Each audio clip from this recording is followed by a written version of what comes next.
The star palace floated above the red clouds of Carad Prime, its metal wings gleaming under the light of 3 suns.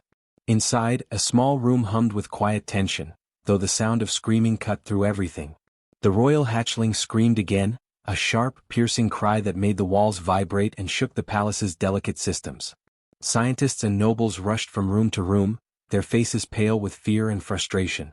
Nothing seemed to calm her. Every tool, every machine, every method they had tried had failed. She was only a day old, yet her cries were strong enough to disturb the fleets in orbit, and the palace alarms indicated that her psychic distress was creating small malfunctions in the starship systems.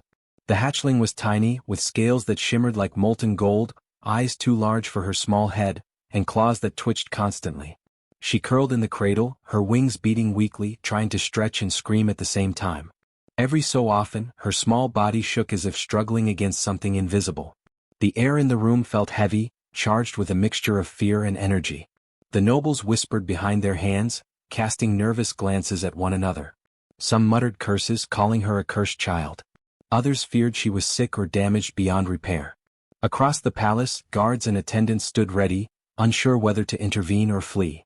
Most believed that the hatchling's cries were dangerous to anyone nearby. Her voice seemed to carry through the walls and even into the minds of those who had sensitive neural implants. The palace, usually a place of order, now felt chaotic. Every noble, every scientist, every attendant felt the same urgent question: how could such a tiny creature cause so much trouble? Elias Murin entered quietly, carrying nothing but a small bag of supplies.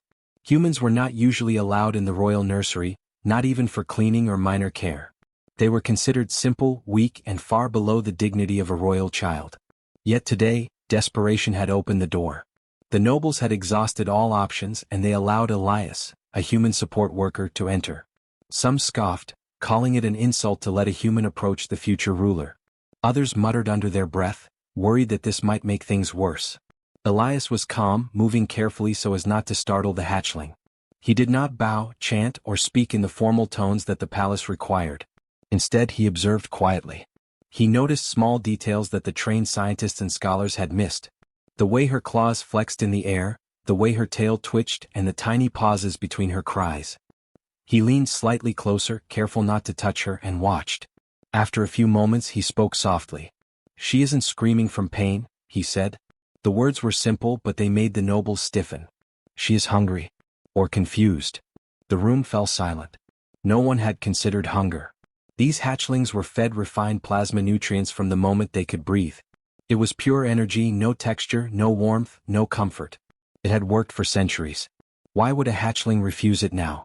Elias studied the small scales, noting the soft pink underlayer of her skin, the tiny flaps at her wings, and the rapid blinking of her eyes.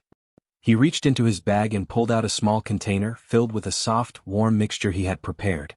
The ingredients were basic earth foods: grains, water, and simple fats, carefully processed to be safe for alien biology.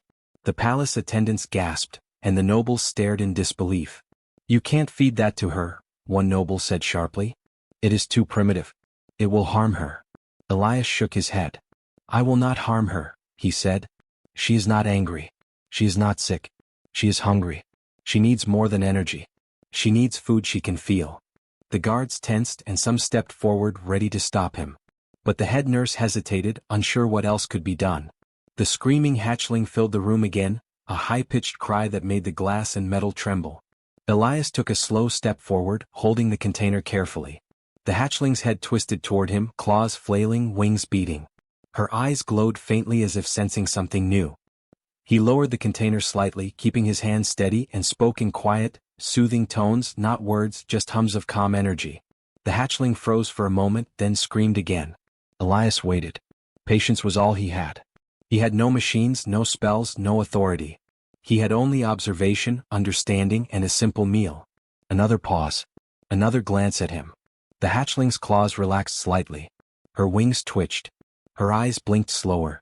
Slowly he lifted a small spoon from the container.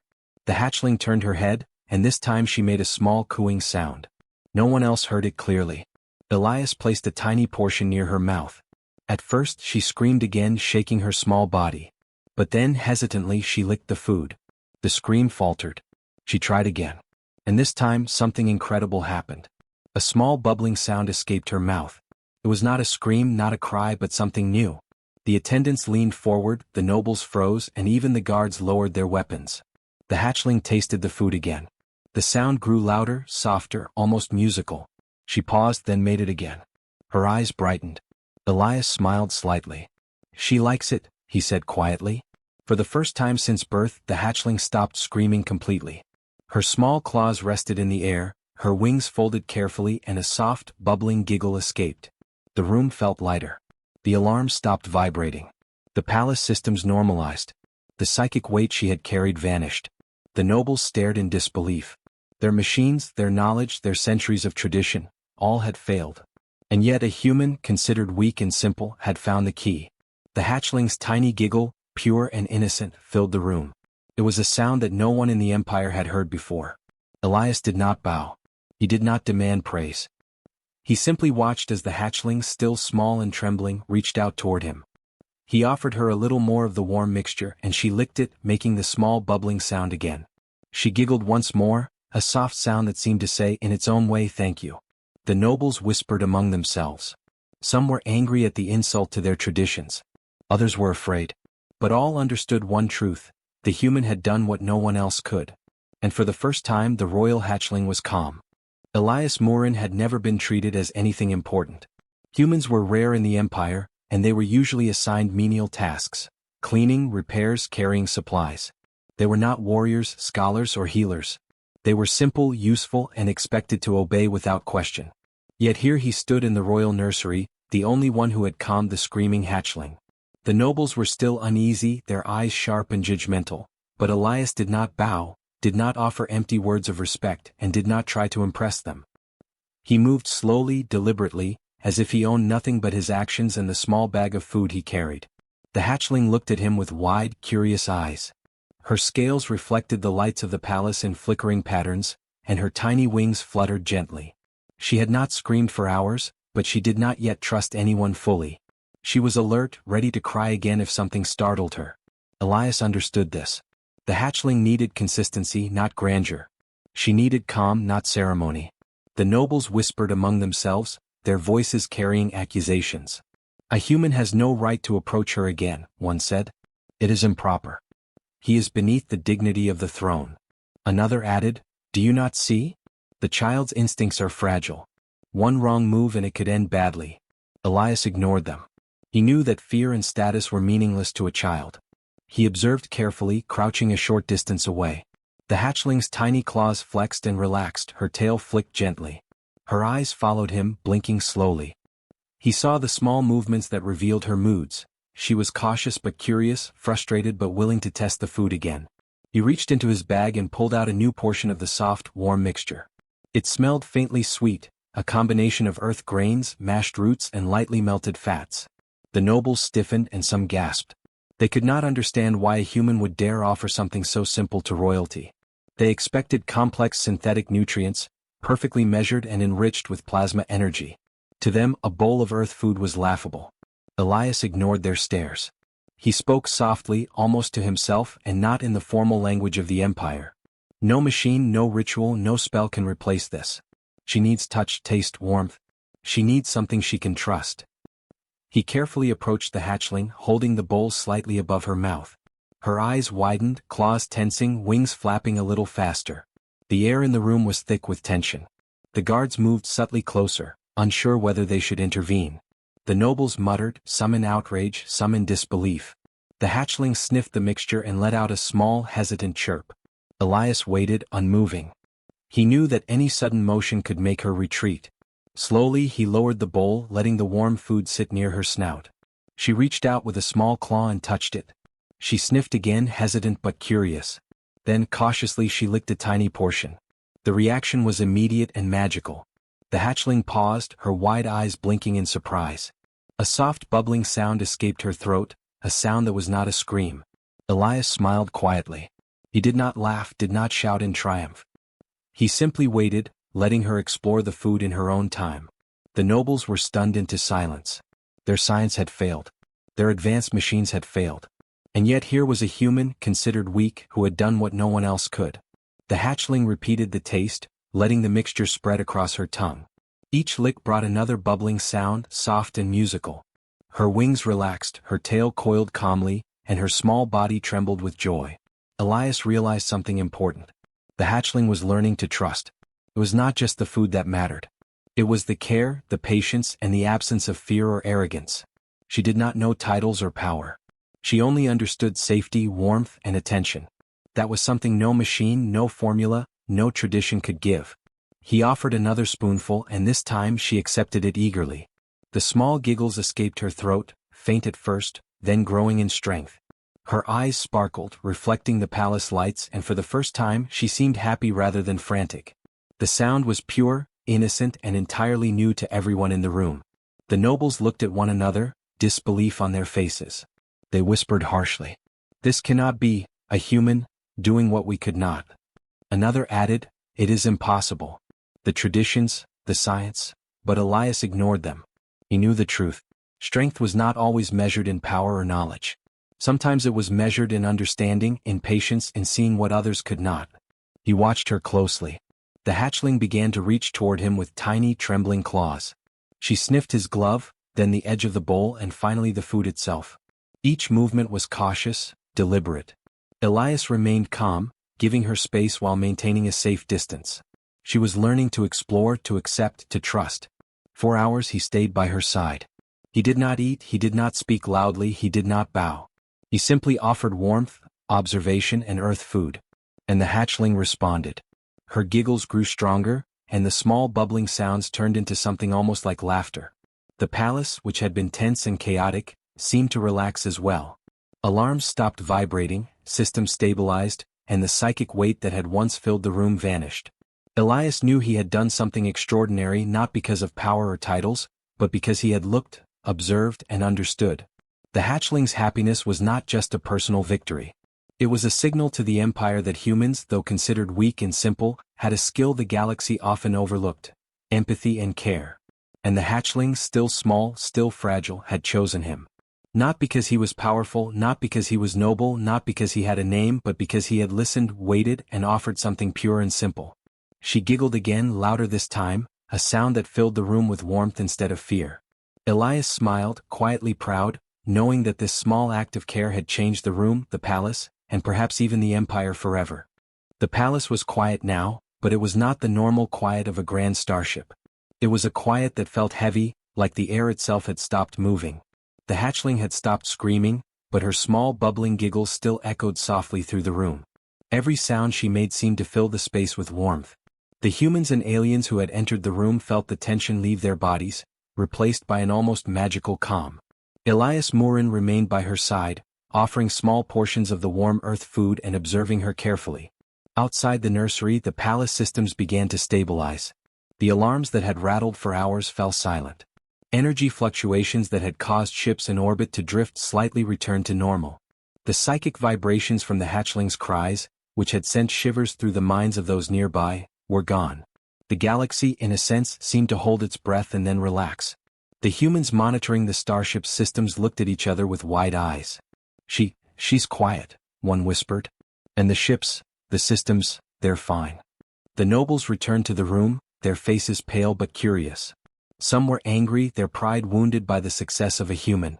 Others were unsure, their minds trying to understand what had just happened. One elder, a tall alien with scales that shone like silver, muttered, "This cannot be. A human, saving a royal hatchling?" Another whispered, "Our science, our rituals, they failed. And yet here we are." Elias did not respond. He had learned long ago that explanations rarely helped in moments of wonder. Instead, he continued to offer small spoonfuls of the warm mixture. The hatchling accepted them eagerly, her bubbling giggles growing stronger each time. She reached out toward him with tiny claws, brushing against his gloved hand in a gesture that seemed almost like thanks. The palace watchers began to notice something remarkable. The hatchling was not only calm, she was learning. Each movement she made was precise and careful. She experimented with the textures of the food, tasted small bits at a time, and explored the room cautiously. Her wings twitched as if testing the air, but she did not panic. Her tail coiled calmly behind her. Her eyes, wide and curious, followed Elias as he moved, trusting him without fear. The nobles whispered among themselves, unable to hide their astonishment. "She listens to him," one said. "No one else has been able to do that." Another added, "Our methods, all our years of study, useless. And yet a human." They trailed off, realizing that the simple care and understanding of a human had achieved what advanced science and centuries of tradition could not. Outside the palace, the galaxy noticed too. Sensors on nearby ships picked up the drop in energy fluctuations. Communications channels, which had been disrupted by the hatchling's psychic cries, were now clear. Pilots, engineers, and commanders breathed easier. A human in a small corner of the palace had changed more than one life. Elias continued to feed the hatchling patiently. She took the food slowly, testing it, then nibbling more boldly. Each time she accepted a bite, her bubbling giggles grew louder. Soon the sound was unmistakable. The hatchling was laughing, a real joyful sound that filled the room and seemed to reach the hearts of everyone who heard it. The nobles realized something uncomfortable. Their future ruler, the heir of an empire, had bonded with a human.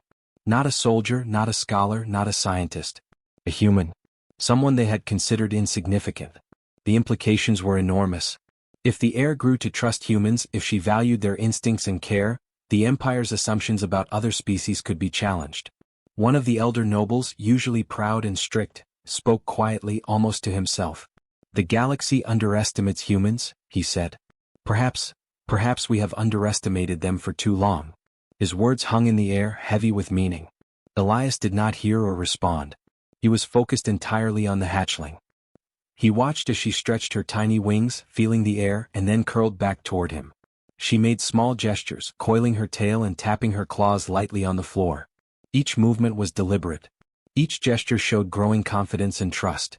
The palace attendants, who had been tense and anxious for hours, now relaxed. They watched quietly as the hatchling explored, noticing small details they had never seen before. The way her eyes followed motion, the way her tiny scales reflected the light, the way her body responded to calm, steady presence. They began to understand what Elias already knew. Sometimes the simplest acts of care mattered more than science, more than tradition, more than power. Outside, the Empire began to take notice as well. Messages passed along communication channels, reports filtered back to distant worlds. "A human calmed the Royal Hatchling," one report said.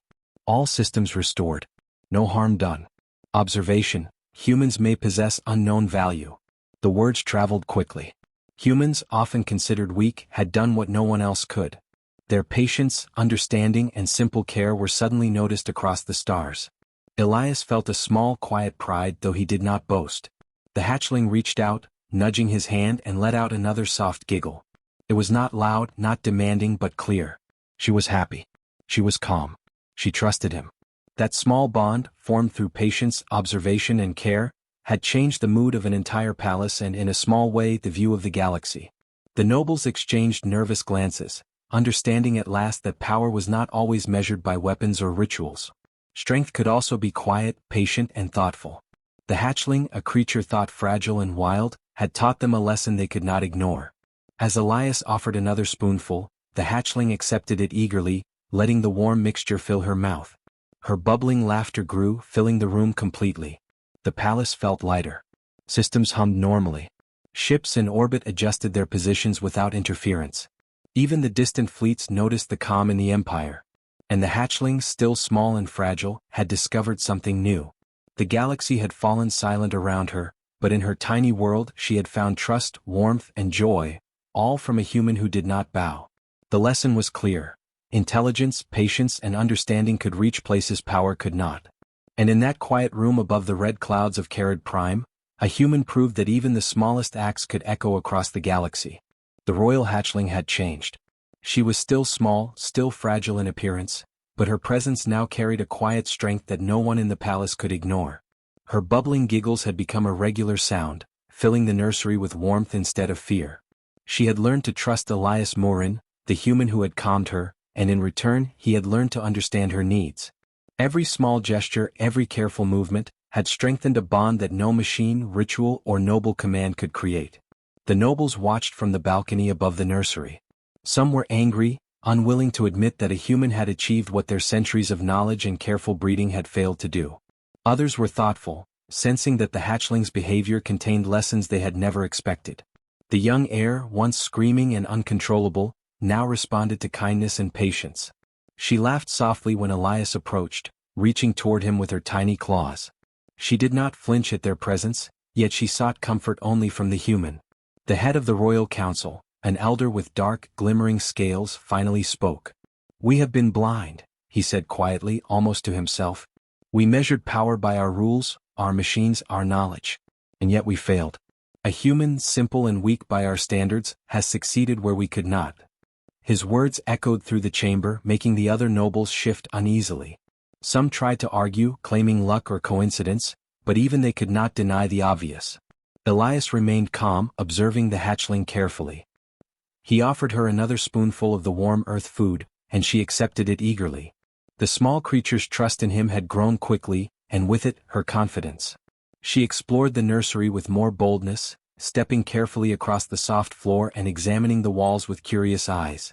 Each step was precise, controlled, and thoughtful. She no longer screamed at sudden noises or movements. She had learned to respond with calm, using observation rather than panic. The emperor, a towering figure with scales of deep violet, entered the nursery with the queen at his side. They approached slowly, unsure of how to act. The hatchling paused for a moment, then looked at them. Her eyes, large and bright, showed no fear. She only glanced briefly and returned to her exploration of the food. Elias smiled quietly. The hatchling had taught them something.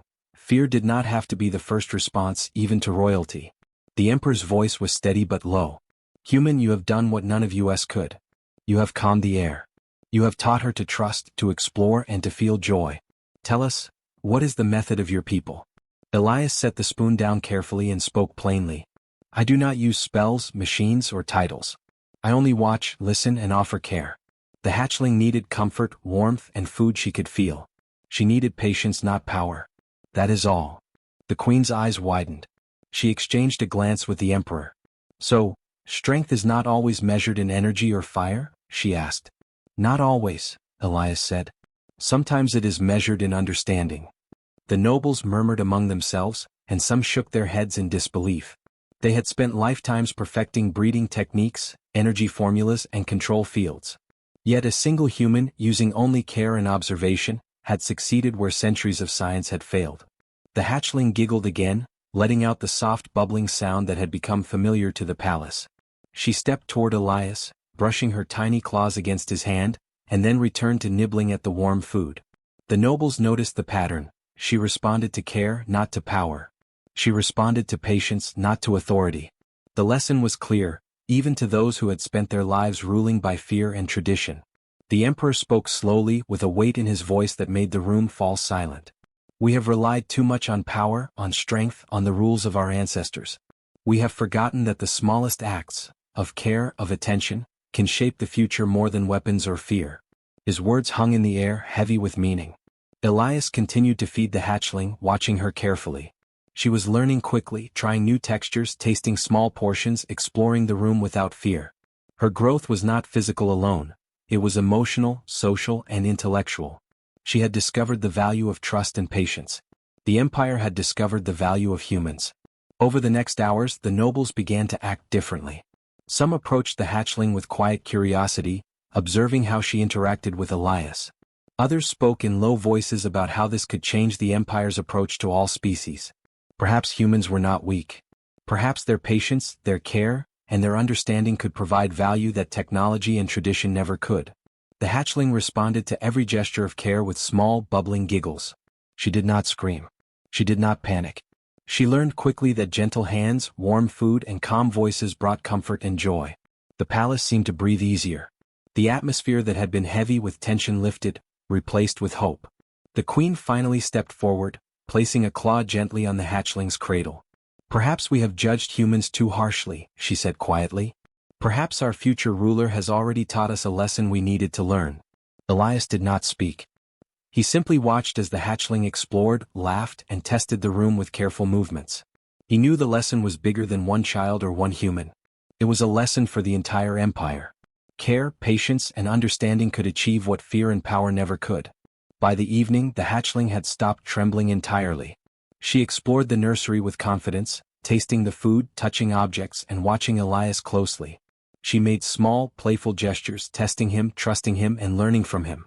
The nobles realized that her development had been shaped not by machines or rituals but by the quiet, steady presence of a human who had refused to bow, who had refused to fear, and who had simply cared. The palace had learned something extraordinary. The hatchling had taught them a lesson no book, no machine, and no tradition could teach. True strength could be gentle, patience could be powerful, and even the smallest act of understanding could change the future. Elias offered another spoonful, and the hatchling accepted it eagerly. Her bubbling laughter filled the room once more. The nobles watched in silence, realizing that their future ruler had learned a lesson far more valuable than any formula or spell. The galaxy, perhaps unknowingly, had also learned something. And in that quiet nursery above the red clouds of Carid Prime, a small human and a tiny hatchling had changed everything, showing that kindness and understanding could shape the hearts of kings and the course of empires. Years had passed since Elias Murin had calmed the royal hatchling. The tiny creature who had once screamed endlessly was now the heir to the empire, strong yet gentle, wise beyond her years. Her scales shone like molten gold, her wings stretched wide and powerful, but her laughter, soft, bubbling, joyful, remained a reminder of her earliest lessons. And every time she heard the scent or taste of simple earth food, she giggled, remembering the human who had cared for her when no one else could. Humans were no longer seen as weak or insignificant. Across the empire, stories spread of the day a human had calmed the royal hatchling, the child who had threatened fleets and disturbed palaces with her psychic cries. The tale traveled faster than any fleet could move. Scientists, soldiers, and nobles alike began to study humans not for their strength or technology, but for their patience, observation, and care. Simple acts of empathy, long overlooked, had changed the future of an entire empire. The hatchling, now young but confident, walked through the palace halls, accompanied by Elias. She paused often, examining objects, touching walls, or watching attendants move. But her eyes always returned to Elias, who walked with quiet humility. She had never forgotten him. She trusted no one else the way she trusted him. She had learned that power alone was not enough. Understanding, patience, and care could achieve what force never could. Advisors and nobles gathered around the young heir whenever she entered the room. They were careful with their words, cautious with their actions, because she had learned to observe, to test, and to remember. Yet they could not ignore the bond between her and Elias. Even the emperor and queen, who had ruled with strict authority, watched with respect. The lessons of the hatchling were clear. Humans could teach things no ruler, no machine, and no ritual could. One day, a council meeting convened to discuss the empire's strategy with neighboring systems. The young heir spoke first, her voice steady but gentle. She proposed new alliances, ways to work with other species, and methods that relied on understanding rather than fear. She had learned, from her earliest days, that empathy could guide decisions better than any weapon. And the council, even the most skeptical members, listened. They had seen what humans could do, and they remembered the day the galaxy had fallen silent while a human calmed a child who could have destroyed them all. Elias stood quietly to the side. He had been offered titles, lands, and honors, but he refused. He did not need them. He only asked for humans working in the empire to be treated with respect and protection, so they could continue to contribute with their patience and care. The emperor and queen had agreed. Humans were no longer servants or workers only. They were partners, advisors, and teachers. The hatchling, now capable of flight, soared across the palace courtyard one morning. Her golden wings spread wide, catching the sunlight in brilliant flashes. She dipped and circled, landing near Elias with a soft, bubbling laugh. The attendants and nobles watched in awe. She was the future of the empire, yet her first lessons, patience, care, and trust, remained at her core. They shaped her decisions, her leadership, and her view of the galaxy. Stories of humans spread beyond the empire. Pilots, traders, and explorers spoke of the day a human had calmed the royal hatchling, a child whose cries had disturbed fleets and technology alike. Across distant systems, species who had once ignored or mocked humans began to notice their value. They saw how observation, patience, and small acts of care could influence outcomes greater than armies or machines. The galaxy remembered, and it changed. The young heir often visited Elias, bringing him gifts from the palace kitchens, though she mostly brought laughter. She had never learned the formal, distant respect expected from others. Instead, she treated him as a friend, a teacher, and a guide. She remembered that the first moments of trust had been built with simple food and quiet attention. And she remembered, above all, that a human had seen what others could not, and had acted without fear or pride. As she grew into her role, the empire itself began to shift. Strategies focused less on domination and more on cooperation. Fleet movements considered diplomacy alongside force. Scholars studied humans' approach to care and understanding, realizing that these qualities could be applied to many species and situations. Children across the empire learned stories of the royal hatchling and the human who had calmed her, tales that would guide future generations. Elias never sought recognition. He remained humble, quietly observing, offering advice when asked, and continuing to teach small lessons about patience and care. But the impact of his actions could not be ignored. The hatchling's laughter, once small and fragile, now filled the palace with joy. And that laughter reminded everyone that humans, simple and unarmed, had changed the course of history. One evening, the young heir sat by a window overlooking the red clouds of Carrid Prime. Elias stood beside her, and she handed him a small bowl of earth food. "For old times," she said softly. She laughed, a bubbling, joyful sound that echoed through the palace halls. It was a reminder of the trust that had been built, the lessons learned, and the future shaped by understanding. The galaxy, in its quiet and vast way, had remembered humans. It remembered that when the Royal Hatchling screamed nonstop, when fleets faltered and systems trembled, it was a human who had calmed her. Not with weapons, not with technology, not with rituals or orders, but with patience, observation and care. The stars themselves seemed to hold the memory, passing it across systems and worlds. Humans could shape the future in ways no one had expected. And in the palace above the red clouds, the heir and her human companion shared a quiet moment. The empire would continue to grow, the galaxy would continue to change, and humans, simple, patient, caring humans, would be remembered forever for the small acts that had reshaped everything.